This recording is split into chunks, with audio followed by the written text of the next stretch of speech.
rooster always crowed every morning at dawn outside the farmhouse. The little baby woke up. Sitting upright in his crib, he looked around the large bedroom. Everywhere was quiet, except for the tick-tock of the clock on a mantelpiece. A few yards away, his parents were still fast asleep in their bed. Even though he was only 6 months old, he clambered over the side of the crib, dropped down to the floor, and walked through the dark bedroom to the open door of the bathroom. In the bathroom, he turned on the shower and thoroughly washed himself with soap and water. Then he covered himself with a soft, warm blanket and for a while sat in a chair, thinking what to do next. After a few minutes, he went into the kitchen. There he found 2 loaves of bread on the kitchen table. He climbed up to the top of the table and hungrily ate all the bread. He could have eaten more because he was very hungry, but there was no more bread. And so he walked around inside the kitchen crying and angrily stamping his feet because he couldn't find any more bread. It was the noise of Norman crying that woke his parents. They ran to the kitchen and they were surprised to see their little boy crying. "Norman!" his mother exclaimed, quite astonished. "He's walking! He's walking!" his father also cried. Norman stopped and looked at them with angry eyes. "He's walking! He's walking!" he mocked his father. "He's talking," his mother said, her hands to her mouth. "You are driving me nuts. It looks like I may have to live all my life in this boring farm." Norman shook his head in distress. "Norman, you can talk," his father again said, unable to hide his surprise. "Of course I can talk. What a silly question," Norman sneered. "Of course it's a silly question," his mother agreed, fear in her eyes. "I am hungry, Mom. I want more food. I ate all the bread that was on the table, but you know, bread is full of holes inside.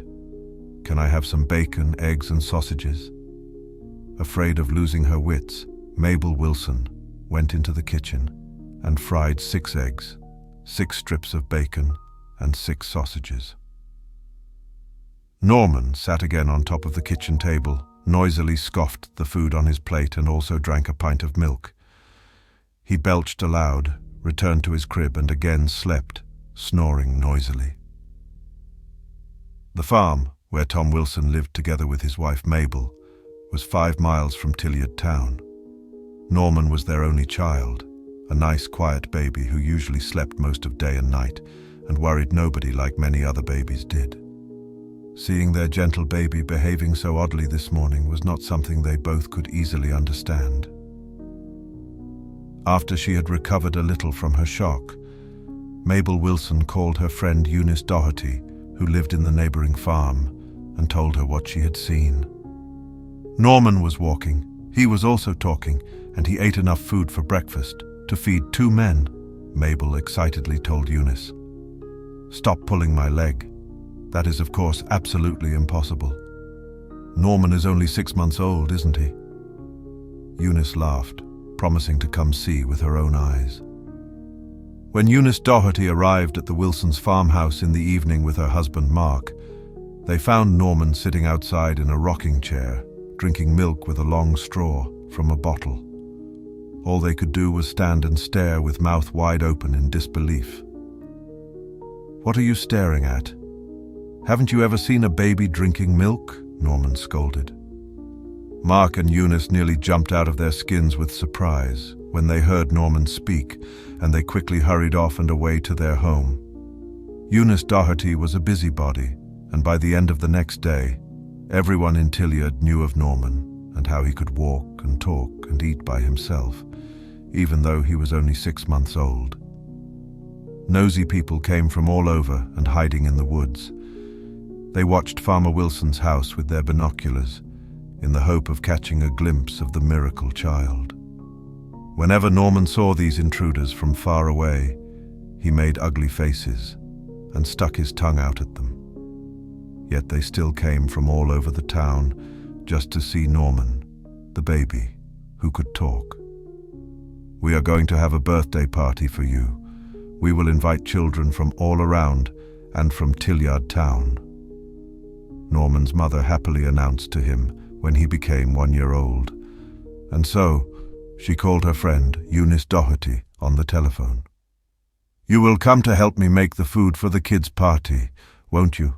Mabel Wilson asked her friend. While both of them worked in the kitchen, Norman paced about and complained. "You are cooking too slowly. It will be a miracle if we get anything to eat before tomorrow." Norman grumbled.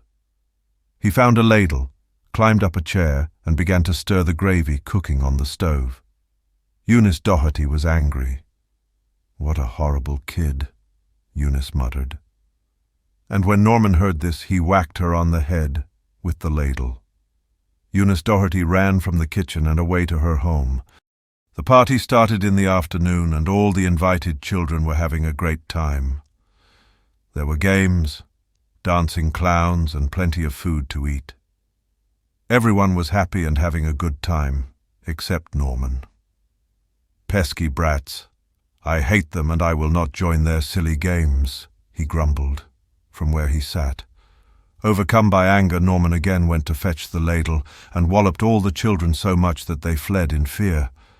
Yet Norman chased after them and walloped them all along the way as they ran away from the farmhouse along with their parents. After he had chased all the guests away, Norman returned home. But he was still angry, so he went into the kitchen and broke his mother's best dishes. Then he went into the chicken coop and broke all the eggs he could find inside there. "This is a really dreadful kid," a farm attendant said in alarm.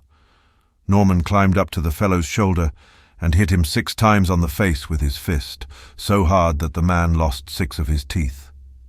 Another farmhand tried to pull him off, but Norman kicked him 6 times, so hard that the man fell flat on the ground, knocked senseless.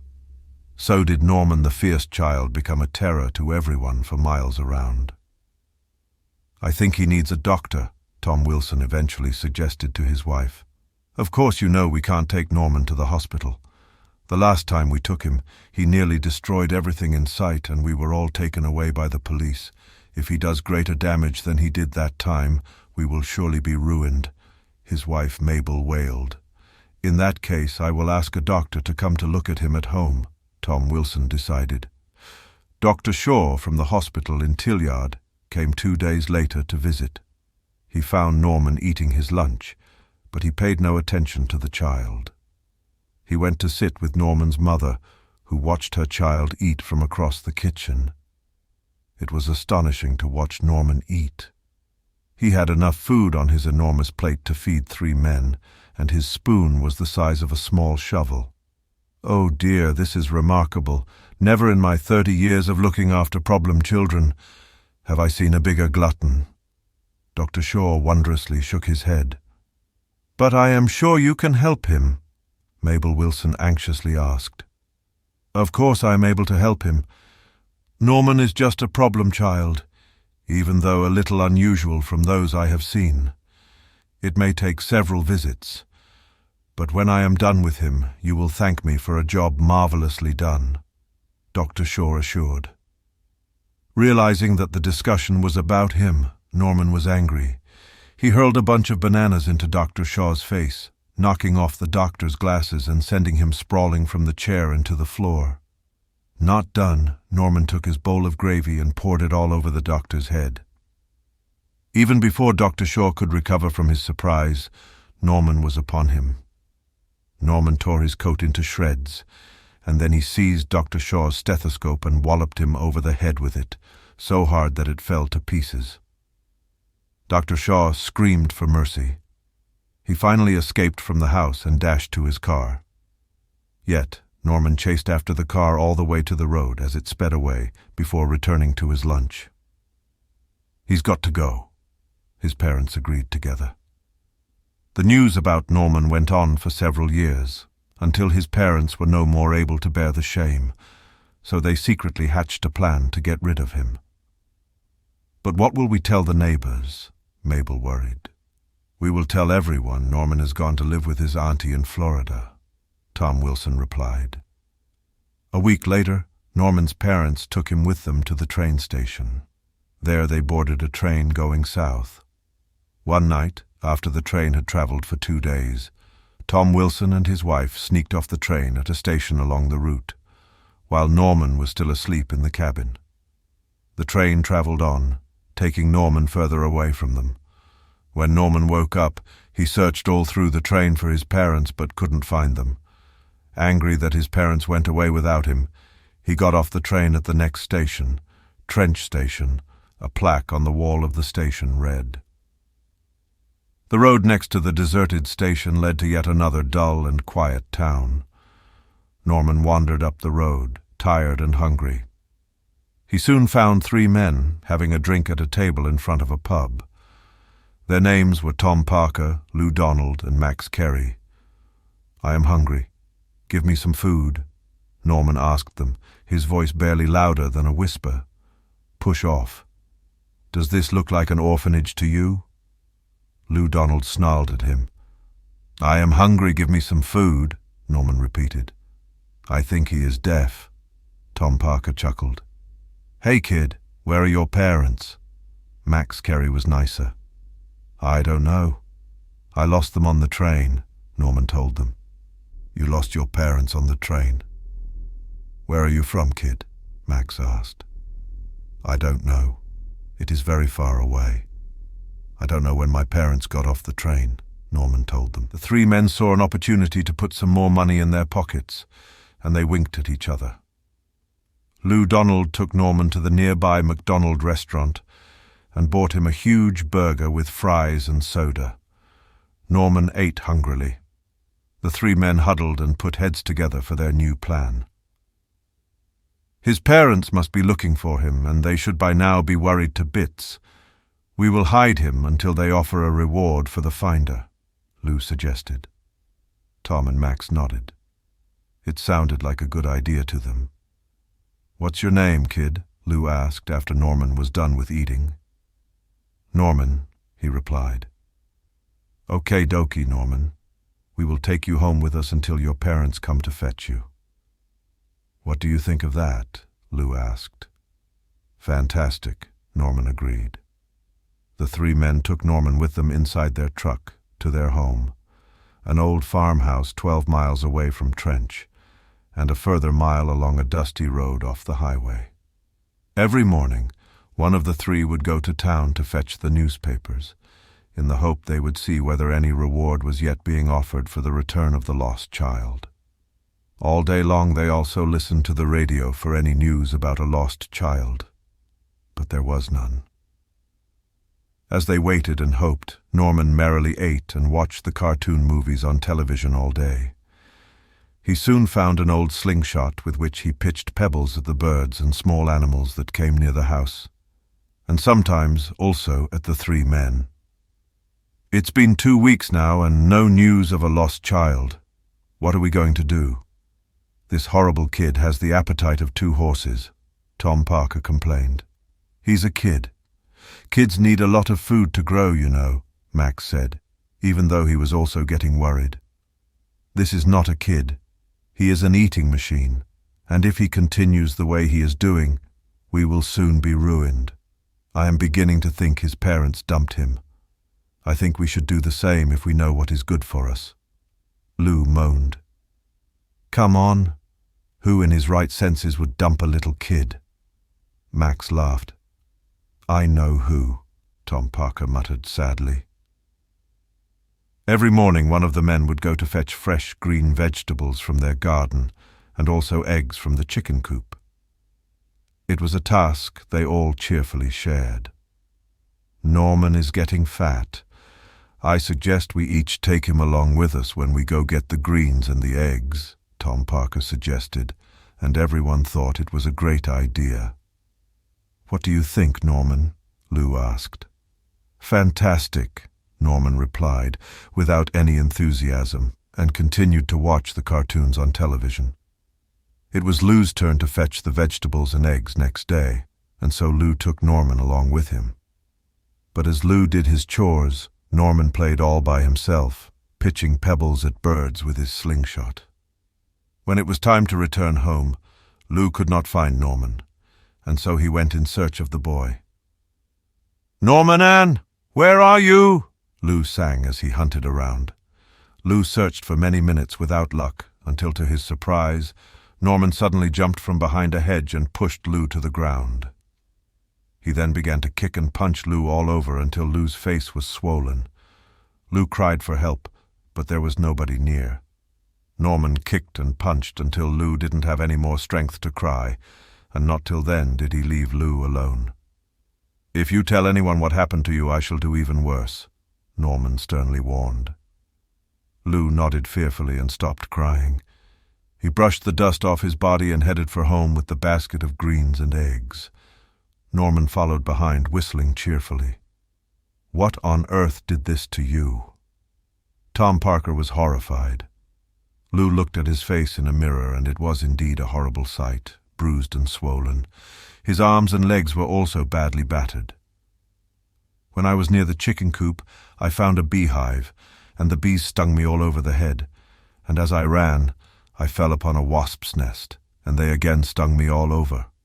Lou lied, remembering Norman's warning. Next day, it was Max Carey's turn to get the vegetables and eggs, and Norman again went along with him.